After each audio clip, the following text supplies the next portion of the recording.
हजुर डेफिनेटली त्यही त हो नि अब गणतन्त्रको राम्रो पक्ष भनेको होइन अब आफ्नो ओपिनियन दिन पाइन्छ अब विरोध जनाउनको लागि त धेरैवटा उहरू हुन्छ नि त कसरी जनाउने भन्ने हुन्छ अब त्यो गर्दैमा आफ्नो ओपिनियन दिँदैमा जेलै हाल्नुपर्ने चाहिँ नगरेको भए हुन्थ्यो भनेर उहाँले नै भन्नुभएको थियो निकै छ नयाँ पुस्ताहरू आइ पनि रहनु भएको छ होइन जनताहरूले नयाँ पुस्तालाई जिताइ पनि रहनु भएको छ आइरहनु भएको छ तर अहिलेका प्रधानमन्त्रीले त नयाँ पुस्ता माथि जहिले प्रहार गरिरहनुहुन्छ नि त हजुर उहाँको ठाउँबाट त मैले बोल्न सक्दिनँ होइन उहाँको आफ्नै अब हुन्छ होला तर नयाँ पुस्तालाई अब प्रहार भन्दाखेरि पनि एन्करेज गर्नुपर्छ होइन मायालु तिमी कता छौ मायालु तिमी कता छौ मायालु तिमी कता छौ मायालु तिमी कता छौ दररर दररर दर्क्यो पानी दररा दररर दररर दर्क्यो पानी दररा भिजे म त नित्रुकै मुटु काम्यो थररा उता लाग्ने ठाउँ छैन लौ न कता जाऊ मायालु तिमी कता छौ मायालु तिमी कता छौ नभन्ने त हुँदैन किनभने मलाई त्यो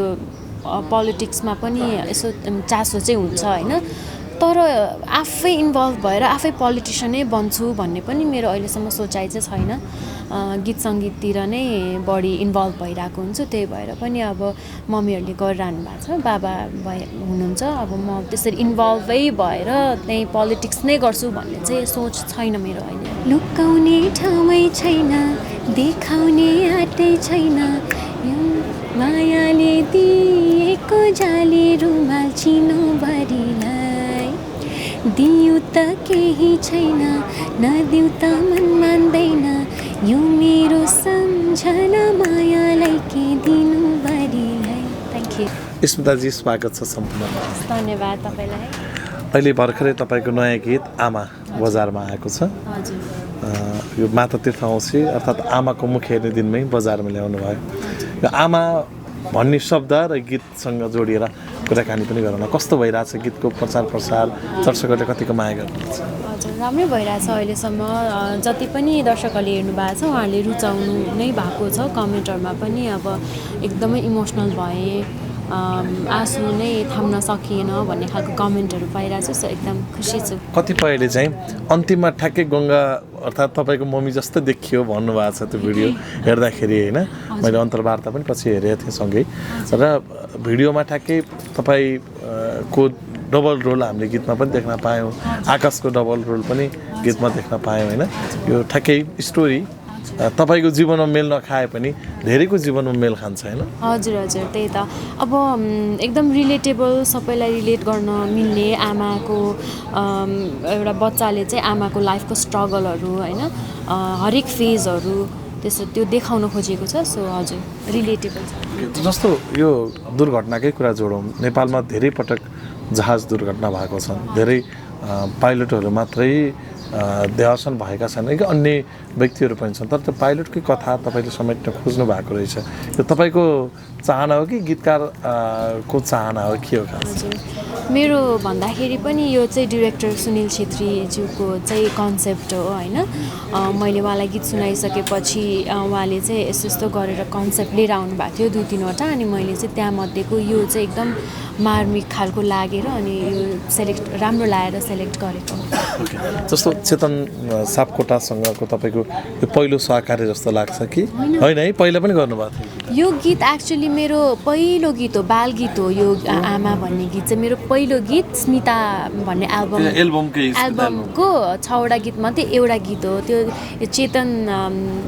सापकोटा अङ्कलसँग चाहिँ पहिल्यैदेखिको सहकार्य यो चाहिँ रिमेक हो कि त्यो गीत भनेपछि त त्यो बच्चामा निकालेको त्यो एकदमै हिट गीत पनि हो त्यो तपाईँको जीवनको अहिले याद भयो त्यही त कहाँ सुनेको दर्शकहरूले नै त्यो फिल गरिरहनु भएको छ कि कहिले सुनेको कहाँ सुनेको जस्तो तर त्यसलाई अलि तपाईँले त्यो बेलामा भनौँ न बाल गीतको रूपमा ल्याउनु भएको थियो नि यसलाई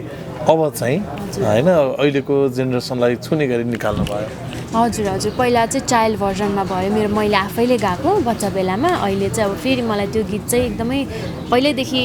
रिलिज गर्न मन थियो कि अनि त्यही भएर अहिले चाहिँ मौका जुर्यो निकाल्नु। त्यो चाहिँ तपाईँको भर्खरको सपना थियो गीत सङ्गीतमा आउने होइन, अहिले त तपाईँ परिपक्व भइसक्नुभयो गीत सङ्गीतमा पनि। विवाहको कुरा थोरै जोड्छु, तपाईँ अब जन्मघरबाट माइती घर छोडेर भनौँ, जन्मघर माइती घर छोडेर अब पढाइ घर गइसक्नुभयो, यो जिन्दगी चाहिँ कस्तो बित्दैछ तपाईँको? मलाई चाहिँ त्यस्तो छोडेर गएको जस्तो अनुभूति भएको छैन अहिलेसम्म, किनभने धेरै टाढा पनि छैन, अनि जाने आउने अनि आधी यता बस्ने आधी उता बस्ने जस्तो नै भइरहेको छ। र विवाह पछिको जीवनमा राम्रै सहज हिसाबले एकदम रमाइलैसँग बितिरहेको छ अहिलेसम्म। तपाईँले मन पराएकै व्यक्तिसँग विवाह भयो, तपाईँ आफैले भन्नुभएको थियो, इन्स्टाग्राममा लेख्नु भएको थियो कि मेरो बाल्यकालकै प्रेमी भनौँ न होइन। तपाईँ कति पढ्दाखेरि तपाईँको प्रेम बसेको थियो? ब्याचलर पढ्दाखेरि। ब्याचलरको पो हो, बाल्यकालको नि होइन? होइन ब्याचलर।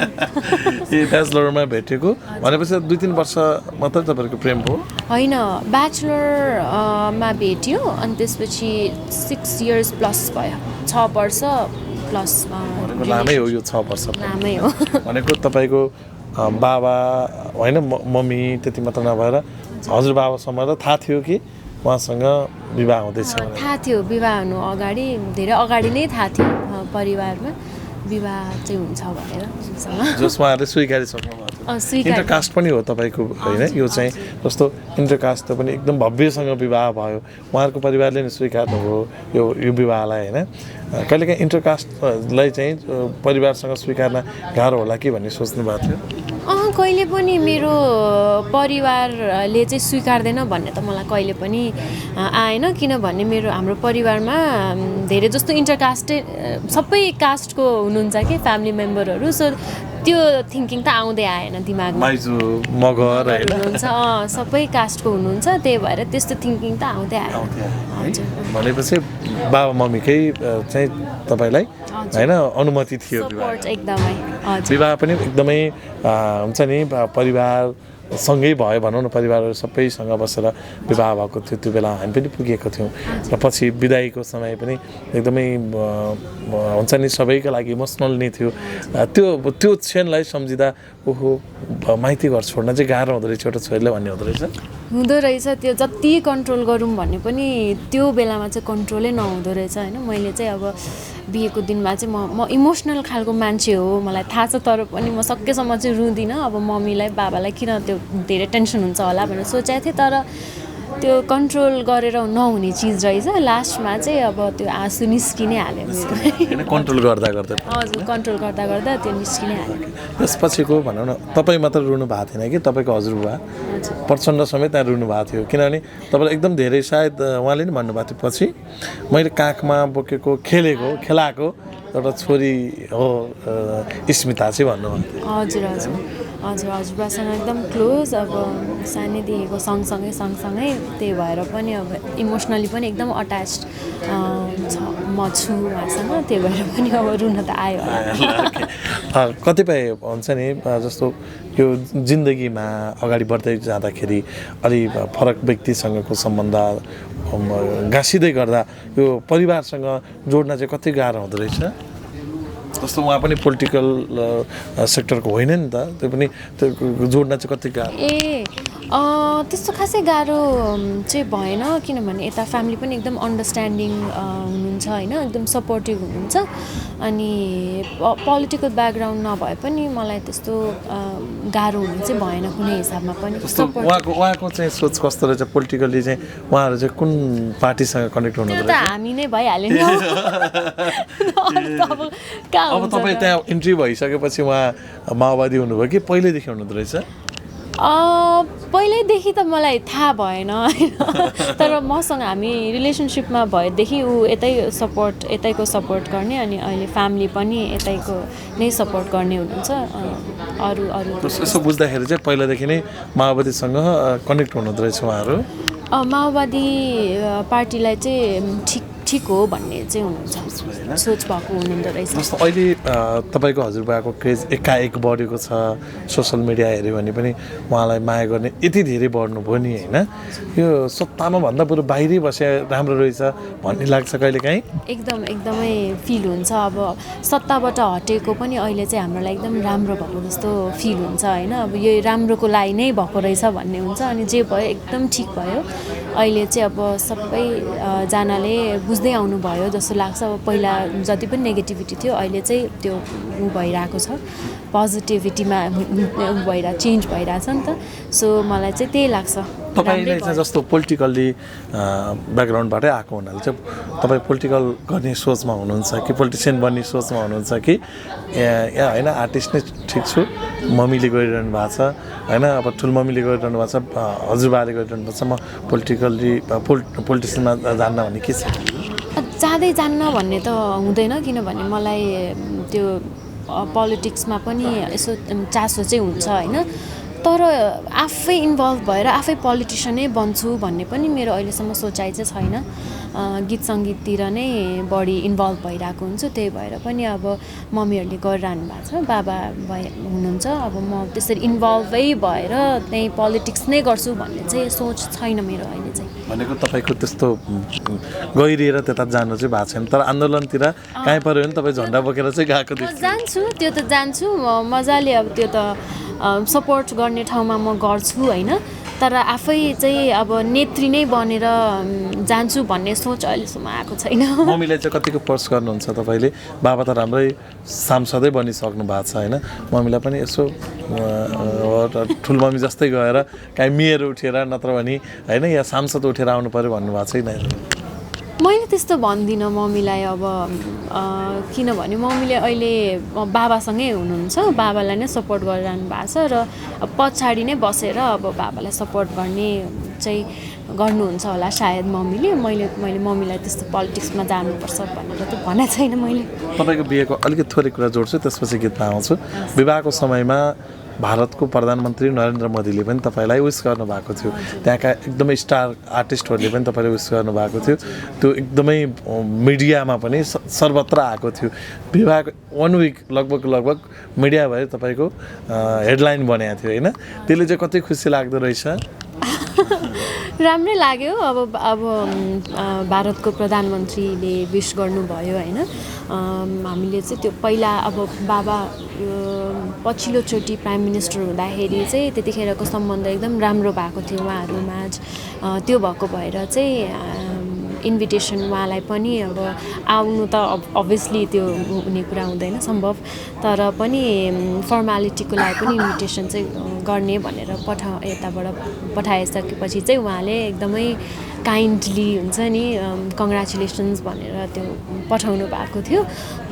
फर्मली नै पठाउनु भएको थियो। र यता हाम्रो बलिउड स्टारहरूले पनि एकजना चाहिँ विवेक ओब्रोय चाहिँ लास्ट टाइम यहाँ आउँदाखेरि भेट भएको थियो कि त्यति बेला। अनि भेट भइसकेपछि चाहिँ हाम्रो राम्रै कन्ट्याक्ट हुने, कहिलेकाहीँ उहाँले अब बर्थडेहरूमा विस गर्ने, अनि बाबा चाहिँ पिएम हुँदाखेरि पनि उहाँले मलाई पनि पर्सनली मेसेज गर्नुभएको थियो। सो त्यस्तो चाहिँ टचमा हुनुहुन्थ्यो। सो त्यो कारणले पनि उहाँले चाहिँ भिडियो बनाएर स्विटली पठाउनु भएको थियो। हजुर। अनि हाम्रो सञ्जय दत्तसँग चाहिँ त्यस्तो कहिले पनि त्यो विवेक ओब्रोयलाई चाहिँ मजाले भेटेको, उहाँसँग चाहिँ कन्ट्याक्ट पनि थिएन, त्यस्तो थिएन। एकजना म्युचुअल फ्रेन्डले गर्दाखेरि उहाँले त्यसरी भिडियो पठाउनु भएको। भनेको त कस्तो राम्रो हेर्नु त, तपाईँलाई माया गर्ने नेपालका स्टारदेखि भारतका बलिउड स्टारसम्म थिए, त्यसले चाहिँ खुसी लाग्यो। र त्यहाँका प्रधानमन्त्रीले समेत तपाईँले उस गरेको कुराले चाहिँ एकदम धेरै समाचारहरू बनेको थियो, त्यो कारण मैले त्यो जोडिहालेँ। अब थोरै गीतकै कुरा जोड्छु। तपाईँले बाल कलाकार हुँदा गाएको गीतलाई अहिले रिमेक गर्नुभयो, तर त्यो बाल कलाकार हुँदाको त्यो क्षणहरू कतिको स्मरण हुन्छ? याद आउँछ मलाई याद आउने भनेको चाहिँ सबैभन्दा 6वटा गीत थियो र सबैभन्दा गाह्रो मलाई गाउन भएको चाहिँ यही आमा भन्ने गीत चाहिँ एकदमै गाह्रो भएको थियो त्यति बेला। त्यो याद आउँछ मलाई होइन। अनि फर्स्ट गीत नै थियो, आई थिङ्क रेकर्ड भएको थियो, त्यही नै हो। तपाईँको फर्स्ट गीत त्यो पनि गाह्रो भएको गीत र रिमेक गर्नुभयो होइन। गाह्रो भन्नाले अलि हाई भएको कारणले कि त्यो चाहिँ गीत गाउन पनि गीत पनि अलिकति गाह्रो बच्चाको लागि अलिकति गाह्रो भएको थियो अनि त्यो चाहिँ कति टेक गरेको याद आउँछ कि त्यसपछिको तपाईँको साङ्गीतिक यात्रा सुरु भएको थियो होइन यहाँ आउन चाहिँ तपाईँलाई फोर्स कसले गर्नुभएको किनकि आवाज त एकदमै मिठो छ सबैलाई थाहा छँदैछ होइन एउटै गीत काफी छ मायालु तिमी कता छौ होइन त्यो गीतले त तपाईँलाई विश्वभर चिनाउन साथ दिइहाल्यो तपाईँलाई खास कसको सपोर्टले यहाँ आउनुभएको मम्मीकै सपोर्टले हो मेन चाहिँ म यो इन्डस्ट्रीमा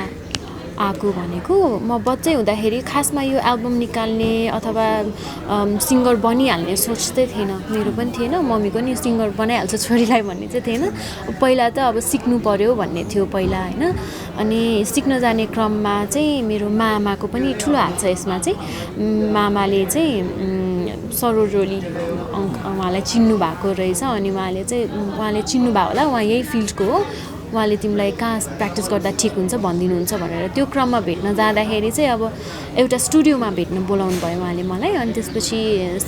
मेरो भोइस टेस्टको लागि सिधै स्टुडियोमा भित्र हेडफोन लाएर अब रेकर्ड गर्न लाउनु भयो नर्भस पनि थियो अब फर्स्ट टाइम बच्चै बेलामा होइन अनि गीत गाएर सुनाइसकेपछि चाहिँ उहाँलाई एकदम मन परेर अनि त्यहाँबाट त एल्बमै आफै प्रड्युस गर्नुभयो एल्बमै निकालिदिनु भयो कि सो त्यहाँबाट सुरु भएको खासमा चाहिँ सिक्न जाने भनेर गएको तर एल्बमै त्यो एल्बम नै सरोज दाइले निकाल्नु हो हजुर हजुर गजबको टिभी थियो त्यो बेला अहिले त के छ थाहा छैन होइन त्यो बेला तपाईँलाई एकदम धेरै गीतहरू युट्युबहरू त्यस्तो पनि थिएन होला सायद होइन त्यति बेला त त्यो सिडीमा एल्बम रिलिज गरेको थियो युट्युबहरूमा चाहिँ छैन त्यही भएर बाँकी त्यसपछि अहिले तपाईँले युट्युबमा ल्याएको त यो गीत पछि हो त्यो बेलामा सिडीमा पनि तपाईँले रुचाएको बढी रेडियोहरूमा तपाईँको त्यो गीत बस्थ्यो मैले अहिले ठ्याक्कै तपाईँले भनिसकेपछि याद भयो आमा गीत त रेडियोमा बाल गीतको रूपमा धेरै पटक बज्यो रेडियो नेपालमा होइन तपाईँलाई सपोर्ट पनि भयो तर त्यो बेलाको स्मिता र अहिलेको स्मिता त उस्तै छैन होइन धेरै चेन्ज भइसक्नुभयो हजुर अब चेन्ज त भइहालिन्छ अब त्यति बेला अब बच्चै थिएँ धेरै ज्ञान पनि थिएन गीत सङ्गीतको सिकेको पनि थिएन अब अहिले चाहिँ अब यो फेरि आफ्नै च्यानलमा ल्याउने सोच पनि बनाउनु भयो सरोज दाइले फेरि म प्रड्युस गर्छु भन्नु भएन मैले उहाँसँग मैले खासमा यो बुझ्दै गर्दाखेरि चाहिँ चेतन सापकोटा अङ्कलसँग चाहिँ कुरा भएको छ मेरो खासै सरोज अङ्कलसँग यो बारेमा मेरो कोअर्डिनेटेड भएन उहाँसँग बुझ्दाखेरि चाहिँ गर्दा हुन्छ त्यो भनेर भन्नुभयो अनि मैले सरोज अङ्कललाई पनि फोन गरेँ फोन लागेन त्यस्तै के भयो अनि कन्ट्याक्ट खासै भएन है हजुर हजुर फेरि पछि मैले लगानी गरेको गीत हो नि त किन रिमेक गरेर त भन्नुहुन्न पक्का मैले त्यही कारणले गर्दाखेरि सोध्नको लागि गर्न खोजेको थिएँ त्यति बेला कन्ट्याक्ट हुनु पाएन अनि मैले त्यही भएर चेतन सापकोटा अङ्कललाई सोद्धाखेरि चाहिँ त्यो चाहिँ खासमा उहाँको चाहिँ राइट हुँदो रहेछ कि आफ्नो कम्पोजरको राइट हुँदो रहेछ नि त उहाँको हुँदैन रहेछ त्यही भएर अनि उहाँले नै 5 वर्षपछि त कम्पोजरकै हातमा पर्मिसन पाएपछि अनि ओके त्यो जसरी पनि तपाईँको हातमा आइसक्यो र यो अलिकति रिस्क पनि बोल्नुभयो सम्भवतः यो फर्स्ट गीत होला तपाईँको च्यानलमा कि अर्को पनि छ सेकेन्ड गीत हो यो चाहिँ पहिलो कुन थियो पहिलो चाहिँ मेरो कति 4-5 वर्ष अगाडि नै निकालेको पुरानै धेरै लेटेस्ट चाहिँ होइन 4-5 वर्ष अगाडि एउटा गीत छ भनेको तपाईँले अब आउने गीतहरू प्रड्युस गर्नुभयो भने चाहिँ आफ्नै च्यानलबाट आउँछ आफैले गऱ्यो भने आफ्नै च्यानलमा आएको हस्बेन्ड चाहिँ कतिको सपोर्टेड हुनुहुन्छ गीत सङ्गीतमा एकदम सपोर्टिभ हुनुहुन्छ उहाँले त अझै धेरै गर्नुपर्छ अझै धेरै गाऊ भन्ने खालको हुनुहुन्छ उहाँले चाहिँ गाउनुहुन्छ गाउनुहुन्न सिकाउनु भएको छ कि नै कहिले मैले कहिले गाएँ रमाइलोको लागि खै अनि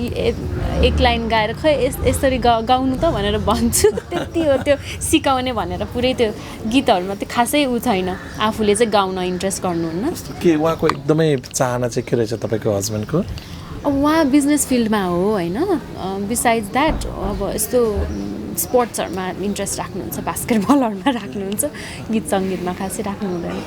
उहाँको एकदमै चाहना भनेको अब बिजनेसलाई फोकस गरिदिनुहुन्छ हजुर उहाँको फ्यामिली नै बिजनेसमा इन्भल्भ हुनुहुन्छ सो फ्यामिली बिजनेस नै के भन्न मिल्छ बिजनेस चाहिँ उहाँको ट्रेडिङ बिजनेस छ ट्रेडिङ राम्रो रहेछ उहाँको तपाईँलाई त्यति गाह्रो रहन्छ भनौँ न होइन तपाईँ पनि अब बिजनेसम्यान बन्नु पऱ्यो भने सँगै अगाडि बढ्दै आउनुहुन्छ खोइ अब हजुर के भन्नुहुन्छ सँगै अब सहकारी गर्नुपर्छ बिजनेसमा आउनुपर्छ भन्नुहुन्छ होइन हजुर अब कहिलेकाहीँ हाम्रो प्लानिङहरू हुन्छ अब के गर्दा ठिक हुन्छ के हुँदैन भनेर सङ्गीत त भइहाल्यो मेरो होइन सङ्गीत मात्रै भन्दाखेरि पनि अब मैले पनि अब मेरो पढाइ मार्केटिङ हो सो त्यो फिल्डमा पनि अब के तपाईँलाई सपोर्ट हुनुभयो कि आफ्नो पढाइ र लगभग त्यो जुन व्यवसाय दुवै मिल्ने हजुर हजुर पहिला त आमाकै गीत सुनौँ यो मैले अघि पनि भने आमाकै मुखेर्ने दिन निकाल्नु भएको गीत हो संयोगले पहिलो दिन भन्दा नि बरु एक हप्ता अगाडि निकाल्नु पर्ने रहेछ भन्ने भयो होला तपाईँलाई मैले सोचेको तर एक हप्ताभन्दा कम टाइम अगाडि चाहिँ सुटिङ भएको थियो अनि टाइमै भएन एक हप्ता अगाडि स्टोरीले अलिक टाइम खाइदियो स्टोरीले भन्दाखेरि पनि हाम्रो डिरेक्टर सरको टाइम खासै भएन टाइट स्केड्युल थियो उहाँको त्यही भएर त्यसले गर्दाखेरि पनि टाइम हजुर ओके अहिले त्यो गीत सुनाउँ न थोरै म खुसी हुँदा म भन्दा पहिला हाँस्छिन् मेरी आमा म दुखी हुँदा म भन्दा पहिला दुख्छिन् मेरी आमा मेरो हरेक सफलताको पछाडि हुन्छिन् मेरी आमा मेरो हरेक असफलतामा रुन्छिन् मेरी आमा आमा आमा आमा मेरी आमा थ्याङ्क यू थ्याङ्क यू र अब आकाशलाई रोज्नेको कुरा जोड्छु होइन यो गीतमा आकाशलाई रोज्नुको कारण म र हाम्रो सुनिल दाई डिरेक्टर चाहिँ बसेर यसो छलफल गर्दाखेरि अनि पाइलटको रोल छ भनेर भन्नुभयो अनि पाइलटको रोलमा चाहिँ मलाई पनि आकाशजी नै एकदमै म्याच हुन्छ जस्तो लाग्यो अनि उहाँले नि म आकाशजीसँग कुरा गर्छु भनेर त्यसरी हो पाइलटको रोलमा चाहिँ उहाँलाई म्याच हुन्छ मानिहाल्नु भयो कि अलि टाइम लाउनु भयो मान्नुभयो उहाँ एकैछिनलाई चाहिँ म अब एकछिनपछि खबर गर्छु भन्नुभएको थियो उहाँको टाइम फेरि सर्ट पिरियडमा हामीले नोटिस पनि सर्ट पिरियडमा दिएको थियौँ उहाँलाई उहाँले थ्याङ्कफुली मानिहाल्नु भयो होइन त्यसपछि तपाईँको यो गीत बन्यो कतिले चाहिँ होइन आफ्नै हस्बेन्ड राखे नि हुन्थ्यो हिरै हुनुहुन्छ भनिरहनु भएको छ नि त होइन हस्बेन्ड फेरि मिडियामा आउन अलि इन्ट्रोभर्ट हुनुहुन्छ कि अलिकति कम बोल्ने अनि अलिक एक्टिङ गर्ने त झन् नामै छैन त्यो त झन् सक्नुहुन्न उहाँले क्यामेरा अगाडि अलिक लजाउनुहुन्छ आफू जे भयो आफ्नो श्रीमान जे भयो त्यो नहोस् भन्ने सन्देश यो गीतमा छ होइन मेरो छोरीको श्रीमान चाहिँ त्यो नहोस् मतलब यहाँ के कुरा जोड्न खोजेको कतिपयले अब पोलिटिसियन भने अब आफ्नो छोरीको नि त्यो चाहिँ नहोस् भन्न खोजे हो कि के हो यसको स्टोरी यो स्टोरी चाहिँ अब खास गरी त्यो पाइलट बनाएको त्यस्तो ठुलो कारण चाहिँ केही पनि छैन होइन अब पाइलट एउटा अब इमोसनली हाम्रो देशमा घटिरहेको घटना पनि भयो त्यो भएर पनि हो अनि अर्को चाहिँ अब आमाको लाइफमा हरेक फेजमा चाहिँ कस्तो कस्तो स्ट्रगलहरूबाट गुज्रिनुपर्छ जस्तो प्रेग्नेन्सी भयो त्यसपछिको सिङ्गल मदर भयो डेलिभरीको टाइममा अब सिङ्गल मदर भएर कसरी चाहिँ अब त्यो फेज कटाउनुपर्छ अनि बुढो हुन्जेलसम्म पनि अब एक्लोपन आमाको एक्लोपन हो त्यस्तो खालेको कुराहरू देखाएको छ अब मैले एउटा कुरा जोड्न खोजेको चाहिँ जस्तो तपाईँको साङ्गीतिक क्षेत्रमा सबभन्दा सफल भएको गीत नै मायालु तिमी कता छौ नै थियो होइन त्यसपछि त तपाईँलाई मुभीहरूमा पनि अफर आयो 2-3वटा मुभीमा त गीतै गाउनुभयो होइन हजुर त्यो मायालु तिमी कता छौ भन्ने गीत खास तपाईँलाई कसरी आएको थियो मलाई त सरोज अङ्कलले नै अप्रोच गर्नुभएको हो यो गीतमा होइन यस्तो गीत छ राजन राज शिवाकोटीज्यूको गीत हो भनेर अनि गीत सुनाउनु भएको थियो त्यसरी नै हो अनि मलाई नि कस्तो क्याची लागेको थियो कि मायालु तिमी कता कस्तो बच्चाहरूले पनि रमाउने सुन्दाखेरि त्यस्तो टाइपको लागेको थियो अनि त्यसै उहाँले नै अप्रोच गर्नु त्यो बेलामा टिकटक थिएन होइन अहिले जस्तो भाइरल भन्ने चलन थिएन तैपनि 1 करोड माथि दर्शकले त्यो गीतलाई मन पराएको छन् होइन अहिले कति गयो त्यो टिकटक त थियो त्यो बेलामा टिकटक थियो टिकटकमा पनि मजाले भाइरल भएको थियो यो अनि मेन अफिसियल च्यानलको भ्युज भन्दाखेरि पनि त्यो अर्को एउटा टकिङ टम भर्जन भनेर बच्चाहरूले चाहिँ त्यसमा हेर्दो रहेछ त्यहाँ झन् बढी भ्युज छ भनेको त्यसलाई कमेडी बेसबाट बनाएको छ हजुर हजुर त्यो क्याटले गएको जस्तो बच्चाहरूलाई रमाइलो लाग्ने भयो नि त्यसमा झन् कति गएको रहेछ त्यहाँ चाहिँ मैले त हेर्नै पर्छ धेरै भएन अहिलेको त्यसलाई जस बच्चाहरूको भजनमा नि बनाएको रहेछन् तपाईँहरूले त्यसलाई कुनै भन्छ नि यो मेरो गीत हो यसरी प्रयोग नगर्नु पनि भन्नु भएन त्यो सरोज अङ्कललाई सोध्नुपर्छ त्यसलाई छोडियो भनौँ न होइन झन् प्रमोसन पनि भयो नि त हजुर हजुर तपाईँलाई पनि राम्रो भयो सबैले चिन्ने भए होइन हजुर हजुर त्यसपछि चाहिँ स्मितालाई गाउन दिनुपर्छ भनेर धेरैले व्यावसायिक रूपमा पनि खोजे तपाईँले अलिक कम गीत गाउनुको कारण चाहिँ व्यावसायिक भन्दा नि राम्रो मात्र सिलेक्ट मात्र गाउन खोज्नु भयो हजुर त्यो पनि हो मेन त तर लगत्तै म मेरो यहाँ ब्याचलर पढ्दै मेरो चाहिँ फेरि लास्टको एउटा सेमेस्टर चाहिँ बाहिर ब्याङ्ककमा पर्ने थियो कि पढेर आउनै पर्ने सो ठ्याक्कै गीत पनि हिट हुने अनि म पनि बाहिर जाने भयो अनि त्यो भएको भएर चाहिँ ब्रेक भएको 5-6 महिना चाहिँ म बाहिरै बसेँ तपाईँ जब पपुलर हुनुभयो त्यसपछि चाहिँ तपाईँलाई झन् भनौँ न यसलाई अलिकति कलहरू गर्ने अब मेसेजहरू गर्ने कतिजनाले गर्नुभएको थियो त्यति बेला होइन तर मैले त्यति बेला गाउन सकिनँ अब 1-2टा त थाइल्यान्डबाटै गाएर पनि पठाएँ अब कसको त्यहाँ कनेक्सन थियो उहाँको लागि चाहिँ बाहिरबाट पनि गाएर पठाएँ तर त्यो भएको भएर चाहिँ अलिकति कम भएको होला मायालु तिमी कता छौ थोरै सुन्छु त्यसपछि अन्य कुरा हुन्छ मायालु तिमी कता छौ मायालु तिमी कता छौ मायालु तिमी कता छौ मायालु तिमी कता छौ दररर दररर दर्क्यो पानी दररा दररर दररर दर्क्यो पानी दररा भिजे म त नित्रुकै मुटु काम्यो थररा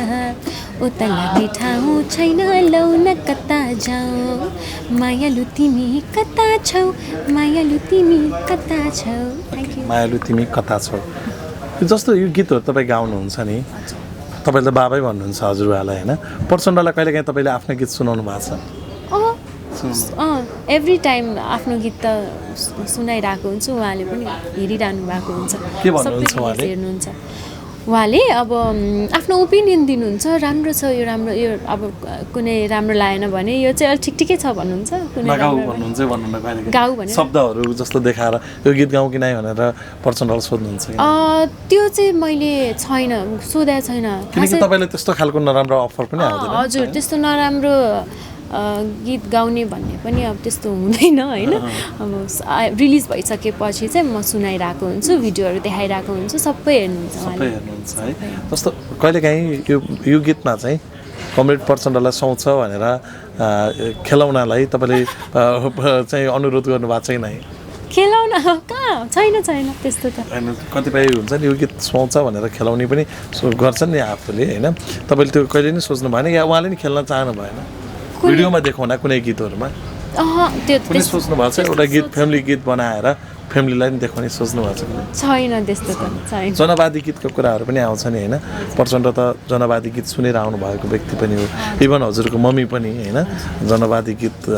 अहिले पनि सुन्नुहुन्छ होला सायद तपाईँले पनि सुन्नुहुन्छ होला कहिलेकाहीँ यो जनवादी गीत गाउनु पर्यो स्मिता भनेर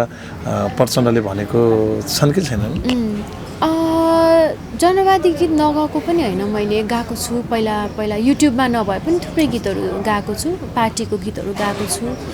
बाबाको लागि गाएको छु होइन सो त्यही भएर भन्नु हुँदैन जस तपाईँले गाउनु चाहिँ भएको छ तपाईँलाई मनपर्छ जनवादी गीतहरू मलाई मनपर्छ पहिला एकदमै जनवादी गीत सुनेको चाहिँ कुन हो तपाईँले मैले अब एउटा ठ्याक्कै त दिमागमा आएन मैले पहिला सानैदेखि सुन्दै आएको हो यो के अरे त्यो पनि भयो अनि हाँस्दा हाँस्दै रुन सक्ने रुँदा रुँदै हाँस्न सक्ने भन्ने धेरै गीतहरू छ बच्चैदेखि सुन्दै आएको हो सो अब एउटा ठ्याक्कै भन्नु सिमली छायामा भयो गाउँ गाउँबाट भयो ती गीतहरू सुन्दाखेरि होइन यसरी युद्ध गरेर रहेछ भन्ने चाहिँ थाहा हुन्छ है तपाईँ कहिले त्यो युद्धको समयमा हुन्छ नि भूमिगत समयमा तपाईँले केही त्यस्तो छैनहरू थाहा पाउनु भएको छ थाहा छ नि मलाई बच्चा बेलामा अब भए पनि अब त्यो दिमागमा बसाएको छ नि त सो राति अब मम्मीसँग 2 बजे 3 बजे उठेर एक ठाउँबाट अर्को ठाउँ सर्नुपर्ने हुन्थ्यो होइन मम्मीले राति नै उठाएर लैन भनेर लुगा फेरेर अनि गएको अँध्यारो बाटोमा हिँडेकोहरू त्यस्तो याद आउँछ क्या मलाई भने कति वर्ष हुनुहुन्थ्यो त्यो बेला मलाई त याद छैन, सानै नै थियो होला, खै कति वर्ष, खै 4-5 हो कि 4-5 वर्ष है। त्यस्तो बेलामा जो जङ्गलमा पनि हिँड्नु पऱ्यो भनौँ, हजुर हजुर। त्यसरी आउनुभएको। अहिले तपाईँहरू भनौँ न, यो अहिले शान्ति प्रक्रियामा आइसकेपछि नि कतिपयले त्यो ठाउँबाट यहाँबाट उठ्दै गर्दाखेरि यति युद्ध लडेर आए, अझै व्यवस्था पनि ल्याउनु भयो, तपाईँले नयाँ व्यवस्था ल्याउनु भयो, गणतन्त्र आयो, तर जनताले केही पाएन भन्नेहरू अहिले पनि छन् होइन। उहाँहरूलाई चाहिँ तपाईँले के भन्नुहुन्छ? केही पाएन, केही पनि नपाएको त भन्न मिल्दैन होइन। अब जस्तो सोचेको थियो त्यस्तो त्यो एक्सपेक्टेसन मिट चाहिँ डेफिनेटली नभएको हो, त्यो म पनि एक्सेप्ट गर्छु होइन। जस्तो चाहेको, जस्तो पार्टीले, जस्तो बाबाले चाहनु भएको थियो त्यहाँसम्म त अझै पनि देश पुगेको छैन। तर केही पनि पाएन पनि भन्न मिल्दैन। यति धेरै हक अधिकारहरूको कुरा हुन्छ होइन, महिलाको पोलिटिक्समा अथवा जुन पनि क्षेत्रमा महिलाको अझै बढी संलग्नताहरू भयो होइन। अब महिला राष्ट्रपति, मेयरदेखि लिएर हरेक ठाउँमा यो कुराहरू त पहिला त थिएन नि त होइन। अब बोल्न पाउने राइटहरू भयो, मान्छेहरूले पहिला बोल्न पाउँदैन र भनेर भन्छ, तर पहिला त अनि यसरी गभर्मेन्टको अगेन्स्टमा यसरी होइन, अब त्यसरी त कहाँ बोलेको भए त अब त्यहीँनिर नै अब डेथ नै हुन्थ्यो होला होइन। सो त्यस्तो कुराहरू पनि आई थिङ्क मान्छेहरूले चाहिँ कम्पेयर गरेर हेर्नुपर्छ जस्तो लाग्छ। तपाईँले यो भन्दै गर्दाखेरि जस्तो अहिले जे नयाँहरू आइरहेको हुन्छन्, तपाईँले त्यो कुराले त राइट ल भनेको ठिकै छ, तर अहिलेको व्यवस्थाकै बिचमा पनि जो अहिले प्रधानमन्त्री बनिरहनु भएको छ, उहाँबाट हामी खुल्ला राम्रोसँग आवाज उठाउन चाहिँ पाएको छैनौँ भन्नेहरू पनि छन् नि। के छ र पहिलाको व्यवस्था र अहिलेका प्रधानमन्त्रीले गरेको कडाइ त उस्तै छ भन्नेहरू पनि छन्। हजुर, अब त्यही त, त्यस्तो चाहिँ हुनु भएन होइन। अब त्यस्तो धेरै निरङ्कुशता चाहिँ आउनु भएन। मान्छेहरूले आफ्नो ओपिनियन राख्न पाउनुपर्छ होइन। आफूले जे ठिक लाग्यो त्यो सोसियल मिडिया अथवा व्यक्त गर्न पाउनुपर्छ। ओपिनियन नै राखेको भरमा चाहिँ त्यस्तो सजाय दिने अथवा त्यस्तो निरङ्कुशता देखाउने चाहिँ गर्नु हुँदैन भन्ने लाग्छ मलाई। एउटा सन्देश नै दिनुभएको थियो तपाईँको बाबा प्रचण्डको तस्बिर जलाउनेलाई प्रहरीले पक्राउ गरेको केही क्षणमै पक्राउ छोडिदिनुहोस् भनेर प्रचण्डले स्टाटस राख्नु भएको थियो। हजुर हजुर, डेफिनेटली त्यही त हो नि। अब गणतन्त्रको राम्रो पक्ष भनेको होइन, अब आफ्नो ओपिनियन दिन पाइन्छ। अब विरोध जनाउनको लागि त धेरैवटा उहरू हुन्छ नि त, कसरी जनाउने भन्ने हुन्छ। अब त्यो गर्दैमा आफ्नो ओपिनियन दिँदैमा जेलै हाल्नुपर्ने चाहिँ नगरेको भए हुन्थ्यो भनेर उहाँले नै भन्नुभएको थियो। तपाईँले भलै भोलिको पोलिटिसियन भनौँ न, पोलिटिक गर्नु होला नगर्नु होला, राजनीतिमा आउनु होला नआउनु होला, तैपनि नयाँ पुस्ता आउनुपर्छ भनेर प्रचण्डले बोलिरहँदाखेरि र नयाँ पुस्ताले उहाँले दिएको त्यो ऊर्जाले चाहिँ के लाग्छ, अब नयाँ पुस्ताहरूको भविष्य छ जस्तो लाग्छ? डेफिनेटली छ, नयाँ पुस्ताहरू आइ पनि रहनु भएको छ होइन। जनताहरूले नयाँ पुस्ताले जिताइ पनि रहनु भएको छ, आइरहनु भएको छ। तर अहिलेका प्रधानमन्त्रीले त नयाँ पुस्ता माथि जहिले प्रहार गरिरहनुहुन्छ नि त। हजुर, उहाँको ठाउँबाट त मैले बोल्न सक्दिनँ होइन, उहाँको आफ्नै अब हुन्छ होला। तर नयाँ पुस्तालाई अब प्रहार भन्दाखेरि पनि एन्करेज गर्नुपर्छ होइन। अब त्यसरी प्रहार मात्रै गरिराख्दाखेरि पनि जस्तो तपाईँलाई एकदमै अहिले आशा लाग्दो नयाँ पुस्ताहरू को हो? नयाँ पुस्ताहरूमा धेरैजना हुनु। बालेन शाह मलाई एकदमै राम्रो लाग्छ होइन। अहिले राम्रो काम गरिरहनु भएको छ, एकदम राम्रो प्योर इन्टेन्सनले काम गरिरहनु भएको छ उहाँले। अरू मेयरमा मेरो ठुलो मम्मी भइहाल्नु भयो, उहाँ त बेस्ट भइहाल्नु भयो होइन। आफ्नै मान्छेको किन कसरी गर्ने भनेर मात्र। नयाँमा अब जसको इन्टेन्सन राम्रो छ उसलाई त अब मन पराउने कुरा भइ नै हाल्यो। जो राम्रो इन्टेन्सनले विकास नै गर्ने भनेर आउनुहुन्छ उहाँलाई त जहिले पनि। नयाँ पार्टीहरू आउँदा चाहिँ के लाग्छ? नयाँ पार्टीहरू पनि किन, वाइ नट, आउनुपर्छ जस्तो लाग्छ मलाई। जस्तो रवि लामिछानेहरूको आगमनलाई कसरी लिनुभयो तपाईँहरूले? उहाँहरू पनि आउनुभएको ठिकै छ अब उहाँहरूले राम्रो काम गरेर जो आए पनि राम्रो काम चाहिँ गर्नु पर्यो भन्ने मात्रै हो होइन यो मान्छे आयो त्यो मान्छे भन्दाखेरि पनि जो आए पनि राम्रो काम हुनु पर्यो काम चाहिँ हुनु पर्यो भन्ने हो सो राम्रो काम गर्नुहुन्छ भने त डेफिनेटली स्वागत छ हजुर यही त हो नि तपाईँहरूले चाहेको तपाईँहरूले ल्याएको व्यवस्थाको होइन मजा हामी यो व्यवस्थासँग चाहिँ व्यवस्था चाहिँ आउनुपर्छ भन्छौँ त त्यहीलाई भद्दा मजाक गर्छौँ हो डेफिनेटली अब यस्तो राम्रो व्यवस्था छ होइन अब पार्टीमा पोलिटिक्समा आउन चाहनेहरू पनि अब सहज रूपमै अब आएर होइन देश विकास गर्ने राम्रो इन्टेन्सन छ भने जनताहरूले जिताइदिइहाल्नुहुन्छ होइन सो जाँदा जाँदै अब धेरै कुराहरू आइहाल्यो गीतकै कुरा अन्तिममा तपाईँलाई एकदम गाउन मन लाग्ने गीत कुन हो र तपाईँको गीत दर्शकहरूले कसरी हेर्न पाउँछन् अहिलेको त्यो पनि भन्नुहोस् एकदमै गाउन मन लाग्ने भनेको मेरो लुकाउने ठाउँै छैन भनेको छ लुकाउने ठाउँै छैन देखाउने आँटै छैन यो मायाले दिएको जाले रुमाल चिनोभरिलाई दिउ त केही छैन नदिउ त मन मान्दैन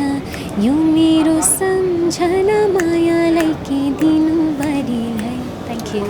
र जाँदा जाँदै आम दर्शकलाई अहिलेको नयाँ गीत कसरी हेर्न पाइन्छ भनिदिनुहोस् अहिलेको हाम्रो नयाँ गीत आमा चाहिँ मेरो official YouTube channel Smita Dahal मा गएर हेर्न सक्नुहुनेछ अथवा मेरो नाम टाइप गर्यो भने त्यो आइहाल्छ युट्युबमा सो त्यसरी हेर्न सक्नुहुनेछ सबैजनाले हेरिदिनु होला कस्तो लाग्छ राम्रो नराम्रो कमेन्टमा पनि लेखिदिनु होला thank you so much thank you so much यो महत्त्वपूर्ण समय हस् थ्याङ्क यू भयो नि हेलो हेलो